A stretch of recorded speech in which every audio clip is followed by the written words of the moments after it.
Steel City. Is everybody ready to go? It's Proclaim the greatest radio show. Welcome, fans, to our Week 11 Steelers preview. I'm your host, Jim Stella, here with J-Dash and JK47. The Pittsburgh Steelers took a tough loss at home against the Cowboys last week, 35-30. A lot of controversy circling the game. A huge need for a victory this week against the Browns. The Steelers on a 4-game losing streak.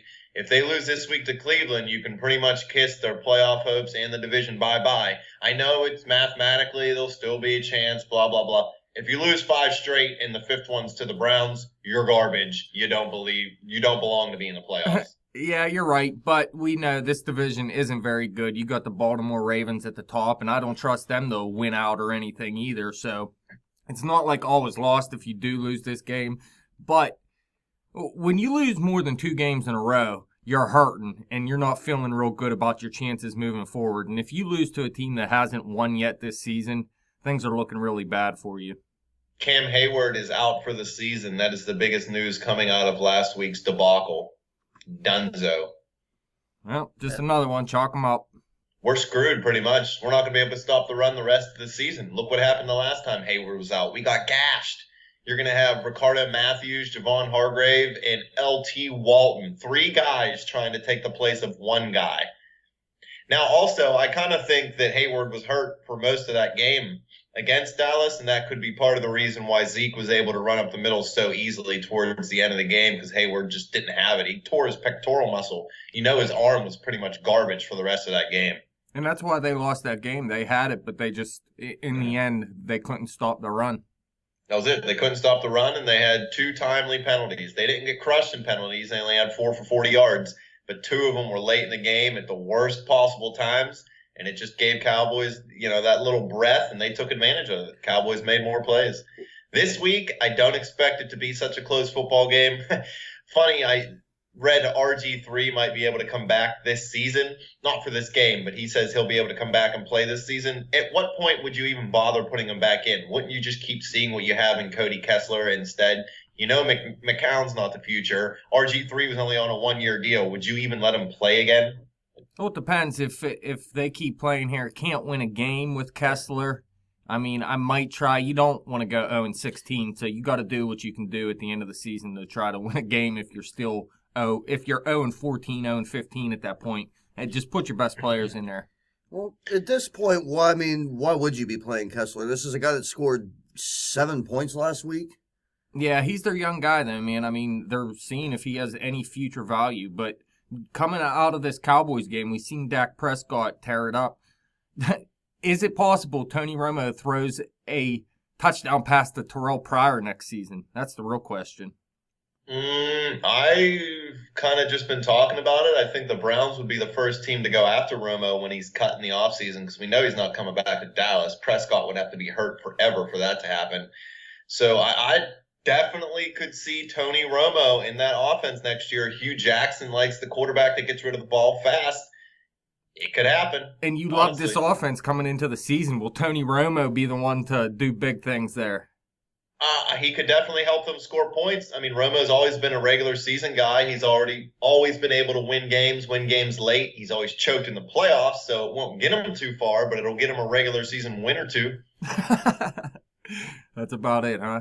Please believe. Terrell Pryor is actually struggling. I think he's under 50 yards receiving the last 3 or 4 weeks. So that offense as a whole is just struggling. And if the Steelers defense can't take advantage of these guys, they can't take advantage of anybody. I mean, come on. Yeah, I mean, Terrell Pryor is really their only guy on this team that has been a playmaker this season. He has 4 touchdowns, 627 yards receiving, 51 receptions. So he's still having a pretty good season. I think Josh McCown right now actually gives them the best chance to win. Agreed. But, I mean, he does have 6 picks on the season compared to just 4 touchdowns, while Cody Kessler has 6 touchdown passes and just 1 interception. So I see why they're going with Cody Kessler right now, hoping maybe he has some kind of future here in the NFL, though I don't believe it right now. But I think with Cody Kessler in this game, that's a good advantage for this Steelers defense rather than Josh McCown. They used a 3rd-round pick on the guy. They got to find out if he can at least become a backup quarterback at some point, or else he was a complete waste of a pick, right? obviously every quarterback they take's a waste of a pick, though. Actually, Cody Kessler may be the best quarterback they ever drafted over the past 25 years. Since Dave Craig. What do you think? 47. They had 20-some quarterbacks since they drafted, who was it back in the day? Tim Couch. Yeah, Tim Couch. Well, what can you say about Browns quarterbacks? I mean, in my opinion, they don't know what the hell they're looking for. What they're looking for. I mean, Brandon Whedon, for crying out loud, who drafts that guy? Yeah, who else was it? Brady Quinn? Well, I mean, that was a good one. There's years where this team had multiple first-round draft picks. They whiff when they even take running backs. Look at Trent Richardson. He had one good year, and then he was garbage the rest of his career. I don't even think he's on a team anymore. Even his first year really wasn't all that special. It was okay by rookie standards, but... Then you look at the Cleveland run game. I do kind of like their running backs. Isaiah Crowell isn't a beast or anything, but, I mean, it looks like he's on pace for 1,000 yards. Maybe he'll end up with a little under 1,000. But Duke Johnson's a guy that can get it done in the passing game. Although Cody Kessler really isn't looking to check down with Duke Johnson that much. He's really been kind of non-existent this season. What's he have in the passing game? He does have 39 receptions for 338 yards, but no receiving touchdowns. This guy's a playmaker, and they're not really getting him the ball enough. And I think that's one way they could improve this offense is try to get him the ball in open space more. He's one of their best playmakers. Behind Terrell Pryor, I'd say he's their second best playmaker, and they're really not getting him the ball right now. The guy that touches the ball the most in the passing game besides Pryor is Gary Barnidge. He's been a good tight end over the years, but really they're not taking advantage of him either. No touchdowns from him. He's not a red zone target right now. They're just having a lot of problems. They do have some names out here. They got Corey Coleman back a couple weeks ago. He's starting to get healthy. He only has 13 catches on the season, but this guy's just a young guy, and he could turn into a solid number 2 target for him. But it's just not working right now for this offense. They really aren't using their best players the way they should be. Well, Kessler, sorry to cut you off, 47. If Kessler is smart, he's going to check down to Johnson constantly because we've seen Darren Sproles, we've seen Ezekiel Elliott, we've seen Jay Ajay. All these running backs just get the ball and go 85 yards untouched to the end zone. So just get that dude in space, and our defense will just let him run right past him. Where were you going to say, 47? Well, I mean, I was going to say getting Coleman back for injury, I mean, that's hurting his production. He was actually playing well whenever he went out. Yeah, people had high hopes for him coming into the season. You got RG3 at quarterback, everybody excited about that. Terrell Pryor, Jim called he was going to have a good season.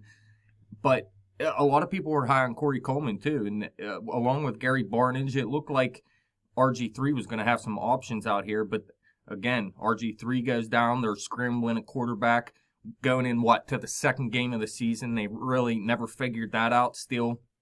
And Corey Coleman, one of the guys they were relying on going down, really hurt. And like I said, he's a young guy, so he really got to get acclimated to the NFL still. And having an injury early in his career doesn't really help that. I just don't understand how you have that many first-round picks, top 10 ones, too. Well, it's easy. Lose games. They're going to have another top 10 pick. They're going to have a number 1 pick. They're like the Pittsburgh Pirates of football. It's weird. Please believe. Oh, come on now. They ain't that bad. Or the Pirates ain't that bad. Yeah, that's right. They ain't that bad. Yeah, no, I mean, well, okay, yeah. Well, last year they were disappointed. Well, that's another story, but all right, go on. All right, well, I think this defense, the Pittsburgh Steelers defense, even without Cameron Hayward, I mean, if you want any chance of making the playoffs, you have to go out there and be able to shut down this offense. And, I mean, the number one way to do that is to stop Terrell Pryor from getting the ball. Yeah, so I talked about it in the recap from the Cowboys game a little bit. It seems to me like the Steelers, they have some talented guys, both on the offensive and defensive side of the football. But do these guys, are they really bought into that we really want to win? Are they really going to put their body on the line to win a Super Bowl? Or did we put together a team of a lot of guys who just they're just me guys who just want to play well and make money, but not necessarily kind of stick their neck out on the line? It seems like the defense, when we really need them to nut up and make a really good play, even not a turnover, just a stop. You know what I mean? It doesn't even have to be a game-breaking play. Just make a play. They really just can't do it. Haven't been able to do it for a while. You look at the lack of pass rush. It's just baffling to me. That's the thing to me. Like, we know their secondary isn't the best in the NFL, and they let up a lot of passing yards. And the way they countered that last season was by getting to the quarterback. And like Jim was saying before, now they don't have the pieces to get to the quarterback. Well, then what do you have? They got a lot of shitting in one hand and wishing in the other. A lot of injuries. Our best players have missed a lot of games this season, I'll tell you that. And now Artie Burns is finally starting to be a starter for this defense. He looked good 2 weeks ago, but against Des Bryant last week, he got torched. 2 for 116 and a touchdown. Or wait, no, 6 for 116 and a touchdown for Des. That's good, but I mean, we've seen Des put up bigger games, so for a rookie corner to hold him to that, that's not terrible. Yeah. If the Steelers would have been able to shut down Ezekiel Elliott in any way, shape, or form, I think people would have been happy with that performance from Artie. Well, he should have had help over the top. Like, where's Mike Mitchell at is what I'm trying to ask. Where's Mike Mitchell? That's a good one, 47. Well, I mean, you have a rookie quarterback. I mean, even if he's your number one draft choice, I mean, you really want to see him going one-on-one with Bryant? Especially... No, not at all, but... I mean, I thought Artie held his own at least. I'm not going to hate on him. Oh, I'm definitely not hating on the guy. He just should have had help. That's all I'm trying to say. Dash, what happened to our front seven? They were the strength of this defense last year. We talked them up coming into this season, especially me. I was big on the linebackers last year, let alone this year. I thought they were even all going to be able to take another step forward, and it just really hasn't happened. And I know injuries have been a part of it, but without a pass rush, we're nothing. Like, the defense has nothing. They're not going to get a lot of interceptions. They're not ball hawks. They're not going to shut you down. So what can they do to win these football games with this defense? They can play the Cleveland Browns more often.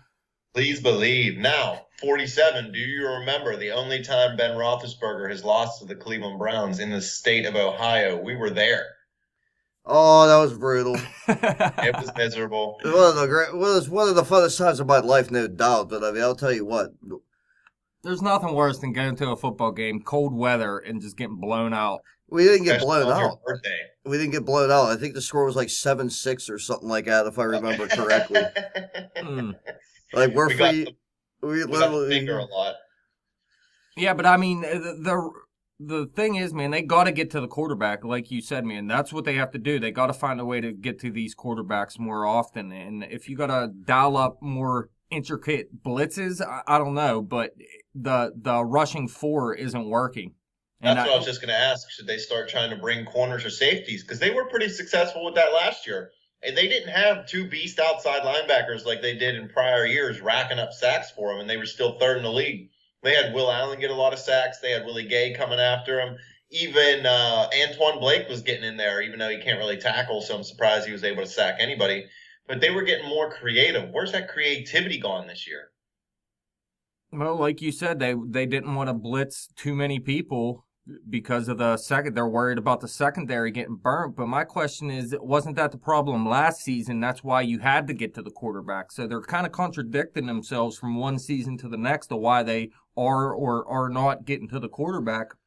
But Bud Dupree's supposed to be back this week, I believe. Possibly, yeah. He was activated off the IR, and then he's been practicing for a week or two. So I think they were eyeing this game or maybe the next game if he, has any minor setbacks in practice.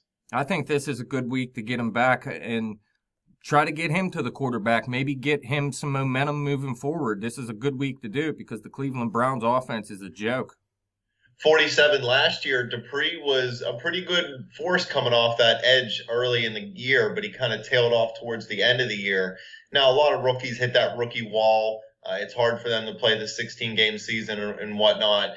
Do you expect to see the fresh legs help him in the second half of the year? And do you think he can have an impact early, or do you think it'll take him a couple weeks to get the groove going again? In my opinion, it's going to take him a few times to get going, I mean, he really hasn't played that many games in the NFL, and he's been hurt a lot, too. So, I mean, no doubt there's going to be rust there, especially with the physical contact of the game. I mean, he's going to take a little bit to get acclimated. Could we get lucky, and if we squeak into the playoffs, have a Bud Dupree hitting full stride when it comes to playoff time and wreaking havoc on the quarterback? Anybody going to talk about that, or are we just going to keep quiet and hope it happens? What he's done so far in the NFL is nothing spectacular. So, Well, he has more career sacks than Jarvis Jones, doesn't he? uh, I don't know. I don't know. I'd have to look on more. that. I mean, I'm not saying he's been terrible or anything, but he hasn't been spectacular yet. And I mean, we still got to just hope to see him take a step forward still. What about the offense putting up 30 points against Dallas? Do we expect them to score a lot on the road this week? Because they struggle on the road. Well, here we go. At the Redskins week 1, they put up 38 points. Outside of that, at the Eagles, 3 points. At the at the Dolphins, 15 points. At the Ravens, 14 points. So 15 points or less in their last 3 road games. But you look, the Cleveland Browns, man, they've let up at least 28 points in every game this season outside of week 2 versus the Ravens. 28 points or more in every game, and obviously they're 0-10. They still have yet to get a win. So something's got to give here. The Browns let up points every single week, but the Steelers just don't score on the road. So I don't know yet, man. I got a bad feeling about this game. I kind of wish Cleveland had a win right now. I know Pittsburgh struggles against the sub 500 teams and blah, blah, blah, but we always seem to handle Cleveland pretty well. I have a feeling Easy will be putting a hundo on this game regardless of the point spread. Every time we play the Browns, he throws a hundo down. I think this could be the week that the Steelers' offense goes off on the road, scores 30 points, and looks beast, and then they're going to go on the road again after that and just be complete garbage again because that's what they do. I don't think that the Browns hold that stigma over Pittsburgh like the other teams that are winless, but I do agree with you, Dash. I kind of wish they had a win already. I don't know, though. I think the Browns might honestly go 0-16. They had a shot against Baltimore. They had the lead at halftime. I think they've had the lead a couple games at halftime, but then they just haven't been able to close it out in the second half. So I still expect a Pittsburgh victory. I don't know if I expect it to be a blowout. I think the Browns will keep it closer than what people realize. This defense for the Steelers is not that good. Well, you look 2 weeks ago, the Steelers defense, they looked okay, and while the Steelers offense couldn't get anything going, then this past week against Dallas, the defense looks like garbage while the offense puts up over 30 points. It's just they can't either one or the other will look good. Sometimes neither looks good, obviously. But it's never both looking good at the same time, and it's starting to be a problem. It's a big problem for a team that thinks they're a Super Bowl contender. Yeah, I don't think they're a Super Bowl contender anymore. Are they a playoff contender? Yeah, considering the AFC North is pretty much garbage. You got Baltimore at 5-4 leading the way. The Steelers do have the best offense in the division when you look at points scored, although their defense has let up over 200 points, although it's second best in the division. Still, Cincinnati's worse, and Cleveland let up 301 points already. Ridiculous. Matt Williamson from NFL.com was on the Mark Madden show talking about a bunch of things, but he was saying that although the Steelers are struggling right now, this was before it was announced that Cam Hayward was going to be out also. He thought that the defense could get it together by playoff time and that this offense was still scary enough that out of all the struggling teams, not the prominent teams that are up there, he still would not want to face Pittsburgh in a one-game playoff because you never know what this offense can do. Do you guys share that same mentality? Because I'm not sure about that. Well, I think they can, but you know what the problem is, though, is they got to find somebody else to run with Brown and Bell. Eli Rogers is stepping up a little bit. Sammy Coates has only got, one catch since the first 5 weeks of the season? He's really dropped off. Yeah, he has. I tell you what, though, Ladarius Green looked okay last week. I tell you what, though, what was it, a 2-point conversion? You're running a 2-point conversion fade to Ladarius Green in his first game. That is ridiculous. That is the stupidest play call ever. I wish you were sitting watching the game with me, Dash, because you were the person I thought of when I seen that. I just shook my head. Like, why? And Ladarius said the week leading up to the game, jumping was the one thing he still wasn't 100% on. You could tell, too. With the ankle. So what do they do on the first play of the season for him? Hey, go and out-jump this dude in the corner of the end zone and catch it. And he still almost came down with it. All right, so Terrell Pryor, does he have a play 50 or more yards? Yes. So he's going to burn someone. Please believe it's probably going to be Ross Cock'em-Balls. Artie Burns. Big Ben, he threw for 400 yards last week. against the 408, Dallas, baby. Dallas Cowboys. Is he able to throw for 300 yards on the road? Yes. He throws for over 347. Do you Believe it. agree? I think he will. So they're just going to torch this defense. It doesn't matter. They're on the road and they play like complete hot garbage on the road. Well, I don't care whose offense you're facing. The fact of the matter is, unless you learn how to stop somebody, particularly the run, Todd Haley stops himself. seems like it. All right, Le'Veon Bell. Who's the worst coordinator? Sorry, real quick, Dash. Just you don't even have to go into depth, but who's the worst coordinator, Butler or Haley? Because Keith Butler's getting hated on hard on social media. I guess it depends. Are you on the road or are you at home?